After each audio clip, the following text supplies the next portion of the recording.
Dari mimpi kuliah ke tragedi, kisah Aida si pekerja keras yang mengguncang desa, berdasarkan kisah nyata perjuangan dan akhir tragisnya. Di sebuah desa yang tenang, Aida, gadis SMA berusia 18 tahun, pulang sekolah dengan hati riang, pintar, rajin, dan selalu sopan.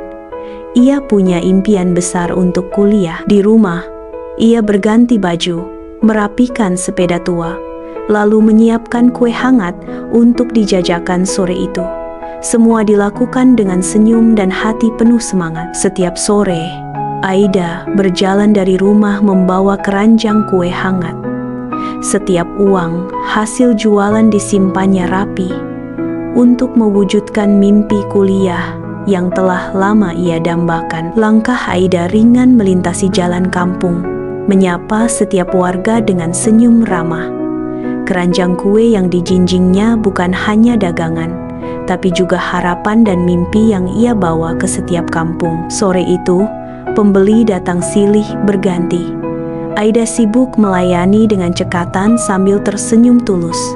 Hatinya hangat melihat dagangan kuenya disukai banyak orang yang lewat di kampung itu. Ia menawarkan berbagai macam kue, kue manis, dan kue asin.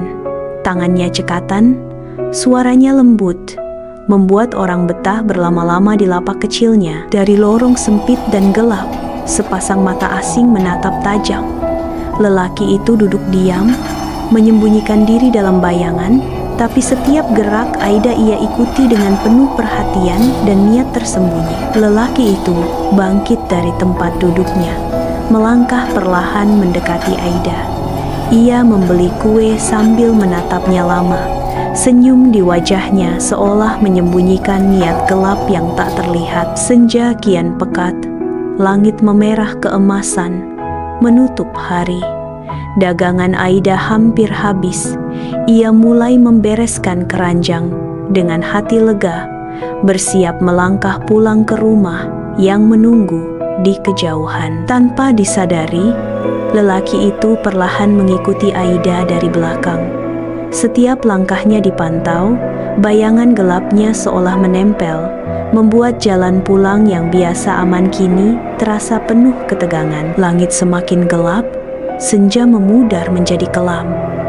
Aida melangkah sendiri di jalan sepi, tidak menyadari ada sosok yang membuntutinya, mengikuti setiap geraknya dengan diam dan penuh niat misterius. Lelaki itu tetap menjaga jarak, melangkah perlahan di atas genangan air sisa hujan. Pantulan kakinya berkilau samar. Bayangannya terus mengikuti Aida dari kejauhan, menimbulkan rasa was-was yang menekan. Aida menoleh sebentar. Sekilas ia menangkap bayangan asing di belakangnya, membuat napasnya tercekat dan langkahnya ragu. Hati mulai merasa waspada terhadap sesuatu yang tak terlihat, namun mengancam. Lelaki itu cepat-cepat jongkok di tepi jalan, berpura-pura membetulkan alas kakinya. Gerakannya sengaja menutupi niat sebenarnya, sambil matanya tetap mengawasi setiap langkah Aida dengan penuh perhatian. Tiba-tiba lelaki itu menyamakan langkah dengan Aida, tangan dinginnya meraih genggaman Aida. Gadis itu terkejut, tubuhnya membeku sesaat, jantung berdegup kencang, takut dan bingung menghadapi ancaman itu. Aida dengan cepat melepaskan genggaman tangan itu, menarik tubuhnya mundur, mencoba menepiskan wajah lelaki itu. Aida berusaha mencoba menahan rasa takut yang mulai merayap di hatinya. Namun, lelaki itu tak menyerah. Tangannya kembali meraih kedua tangan Aida dengan paksa, menahan tubuhnya agar tak bergerak, menciptakan ketegangan dan rasa takut yang semakin mencekam di sepanjang jalan. Aida berusaha keras melawan, menepis genggaman kasar itu, dan mendorong tubuh lelaki tersebut menjauh. Nafasnya terengah, hatinya berdebar kencang, bertekad melepaskan diri dari ancaman yang mengintainya. Lelaki itu tak menyerah. Cengkeramannya semakin kuat mencengkal pergelangan tangan Aida. Ia berusaha menahan gadis itu tetap di tempat, Sementara Aida terus meronta di tengah jalan yang makin gelap. Tangannya mencengkeram kuat wajah Aida, menahan setiap gerak. Nafas gadis itu tersengal, matanya membelalak. Tubuhnya kaku tak berdaya di bawah tekanan yang mencekam. Hari berganti, namun tak seorang pun melihat Aida.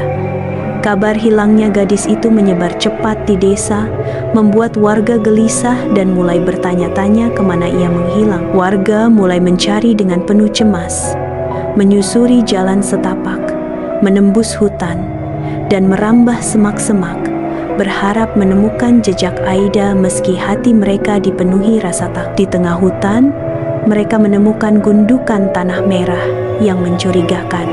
Jantung berdegup kencang, tangan-tangan mulai menggali dengan gugup, takut pada apa yang akan mereka temukan. Di rumah, Ibu Aida duduk di kursi tua, menatap kosong ke pintu.